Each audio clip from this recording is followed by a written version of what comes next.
भजनलाल सरकार ने शिक्षा मंत्री मदन दिलावर को एक बड़ी जिम्मेदारी सौंपी है। शिक्षा मंत्रालय जो एक बड़ी जिम्मेदारी है, इसके साथ ही झीलों के रिव्यू को लेकर अब बड़ी जिम्मेदारी सौंपी गई है।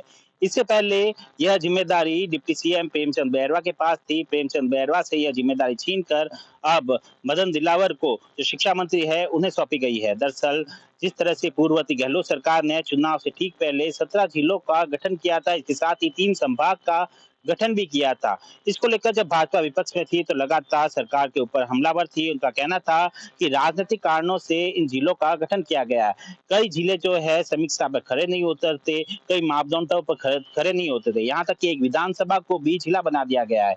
जिले बनाने में सरकार का बहुत बड़ा पैसा खर्च होता है, जो कि व्यर्थ जाएगा। ऐसे में इसको रिव्यू करना चाहिए। जब प्रदेश में भजनलाल सरकार बनी, प्रदेश में जब भाजपा की सरकार बन गई, तो इस चीज को लेकर जो जिले नवगठित किए गए थे, संभाग नए नवगठित किए गए थे, इसको लेकर समीक्षा शुरू हो गई। समीक्षा की जाने लगी। अब इसको लेकर रिव्यू कमेटी भी बनाई गई। रिव्यू कमेटी लगातार इसको लेकर समीक्षा कर रही थी और रिव्यू कमेटी ने हाल ही में इसको लेकर रिपोर्ट भी सौंप दी थी। जिस तरह से जिलों को लेकर सरकार को जिस तरह के सजेशन मिले, इन सजेशनों को समग्र करके फिर से रिव्यू कमेटी को सरकार ने इसको वापस रिव्यू को वापस दिया है और वापस से सजेशन के साथ में अब रिव्यू कमेटी इसका रिव्यू कर रही है। तो ऐसे में इसी बीच एक बड़ी खबर सामने आई है, जिसमें शिक्षा मंत्री मदन दिलावर को यह बड़ी जिम्मेदारी सौंपी गई है। पहले जो है डिप्टी सीएम प्रेमचंद बैरवा के नेतृत्व में इस कमेटी को गठन किया गया था और रिव्यू किया जा रहा था।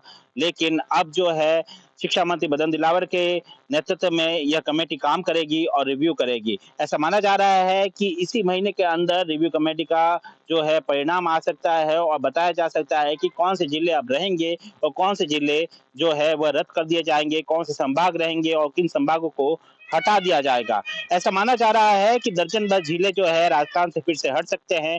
ऐसे में हाल ही में जिस तरह से नवनियुक्त मदन राठौड़ जो भाजपा के प्रदेश अध्यक्ष है, उनका एक बयान सामने आया था साचोर जिलों को लेकर। जब उनका बयान आया साचोर जिलों को लेकर कि वह हटा दिया जाएगा, तो लगातार विरोध का सामना उनको करना पड़ा और उन्हें बैकफुट पर भी आना पड़ा। दरअसल जिस तरह से ना सिर्फ विपक्ष की ओर से, विपक्ष ने तो सांचौर जिले हटाने को लेकर विरोध किया ही, लेकिन पक्ष के कुछ जो सांचौर जिले से जो नेता आते हैं, उन्होंने भी भजनलाल सरकार को लेटर लिखा और अपना विरोध दर्ज कराया कि सांचौर जिले हर मापदंड पर खरा उतरता है और इसे जिले रहना देना चाहिए। अगर सांचौर जिला रहता है तो यहाँ पर विकास जो है वह बढ़ता रहेगा।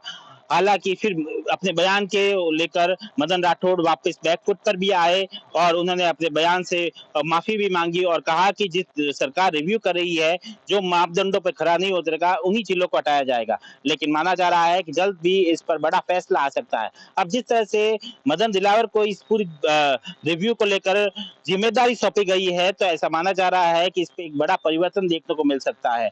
लगातार सबकी नजर लगी बैठी है कि किन जिलों को अब रखा जाएगा और किन जिलों को अब हटा दिया जाएगा। माना जा रहा है जो छोटे जिले हैं, जो बहुत ही छोटे जिले हैं, उनको ज्यादातर को हटा दिया जाएगा। इसके साथ ही जिस तरह से जोधपुर ग्रामीण और जयपुर ग्रामीण जिलों को बनाया गया है, उनको भी हटाने का अंदेशा बताया जा रहा है। अब देखना होगा कि रिव्यू कमेटी में किन जिलों को रखा जाता है और किन जिलों को हटाया जाता है। सुमित देवड़ा, टीवी 9 राजस्थान।